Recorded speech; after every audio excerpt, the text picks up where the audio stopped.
ဆက်ကြားကြီးအနေနဲ့ဗျာနိုင်မိုးကတော့အရင်တော့မလွယ်ကူပါဘူးမနက်ဖြန်ညပါကျွန်တော်တို့မြန်မာအသင်းပွဲရှိပါတယ်ဆီးရီးယားအင်္ဂလန်တွားရောက်ကစားမှာဖြစ်ပြီးတော့ ASEAN Cup Qualifier ဖြစ်ပါတယ်ပေါ့နော်ဆိုတော့ကဒါအုပ်စုအတွင်းမှာဗျာလုံးဝအင်အားအတောင့်ဆုံးအသင်းလို့ပြောလို့ရတယ်ကျွန်တော်တို့ရှေ့မှာ World Cup Qualifier ကန်ငယ်ဘူးရယ်ပေါ့နော်အဲ့ဒီအချိန်တုန်းကဆိုလို့ရှိရင်တော့ဒါအင်္ဂလန်မှာတည်ကြတယ်သူတို့ကွင်းမှာတော့7-0နဲ့ရှုံးခဲ့တယ်ပေါ့နော်ကစားသမားအင်အားအရာရောဘလို့မှကိုရှင်ပြိုင်ဖို့ကိုမလွယ်ကူတဲ့အသင်းတစ်သင်းလို့ဒါပြောလို့ရတယ်ပေါ့နော်ဒါအဆင့်သတ်မှတ်ချက်အရာဆိုလို့ရှိရင်လည်းဆီးရီးယားအသင်းကအဆင့်62မှာရှိပါတယ်ကျွန်တော်အသင်းကတော့အဆင့်160မှာဆိုတော့လုံးဝအခြေအနေထားကတော့အများကြီးကွာခြားလို့ပါတယ်အဲ့ဒီအတွက်ကိုပုံမှန်လင်းပြောရမယ်ဆိုလို့ရှိရင်တော့ကျွန်တော်ကိုယ်တိုင်နဲ့နိုင်ခြင်းပေမဲ့ပေါ့နော်နိုင်ဖို့မလွယ်ကူလို့ပြောချင်ပါတယ်ဒါပြည်သက်တွေအနေနဲ့ဆိုလို့ရှိရင်လည်းအများကြီးမမျှော်လင့်ထားဖို့ပြောချင်ပါတယ်ပေါ့နော်ကိုရီအသင်းမှာဆိုလို့ရှိရင်တော့ဒါဥပဒေဝင်လက်ထက်မှာအများကြီး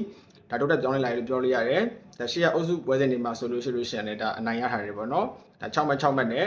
ဆီးရီးယားကတော့အပေါ်မှာကျွန်တော်ကအဆင့်2မှာရပ်တည်နေပါတယ်ဒါကူလောတွေကတော့အနောက်မှာကစားမယ့်ပွဲမှာဘယ်လိုမျိုးအဖြစ်အလဲထွက်ပေါ်လာမလဲပေါ့နော်ကျွန်တော်ကတော့တိတ်အများကြီးတော့မမျှော်လင့်ရဘူးဗျတိတ်ကြောက်တော့တော်တော်လေးကစားရမယ်ပေါ့နော်သူတို့အိမ်ဝင်ဆိုတော့လွယ်တော့မလွယ်ဘူးအရင်တော့စိတ်မပူပါနဲ့ကျွန်တော်တို့နောက်ကွင်း14ရက်နေ့မှာကျွန်တော်တို့နောက်ကွင်းရောက်တော့မှကျွန်တော်လုံးဝအတိုးအရင်ပေါင်းပြီးတော့ပြန်ကြိတ်ကြခောက်ပြီလားကျွန်တော်မြန်မာအသင်းနဲ့ဘယ်လောက်ထိမြန်ဒါစွမ်းဆောင်ပြနိုင်မလဲဆီးရီးယားအသင်းကဘယ်လိုမျိုးကျွန်တော်တို့ကိုပြန်လည်ပြီးတော့တုံ့ပြန်မလဲဆိုတာကိုအောက်မှာဝင်ရောက်ဆွေးနွေးပြန်တင်ကြလို့ရပါတယ်ဂိုးရက်ဇက်လေးတွေကိုလည်းခံပန်းခဲ့ဖို့ကျွန်တော်ကအကြံပြုလိုပါတယ်โอเคအားလုံးပဲကျွန်တော်နောက်မှဆုံပါမယ်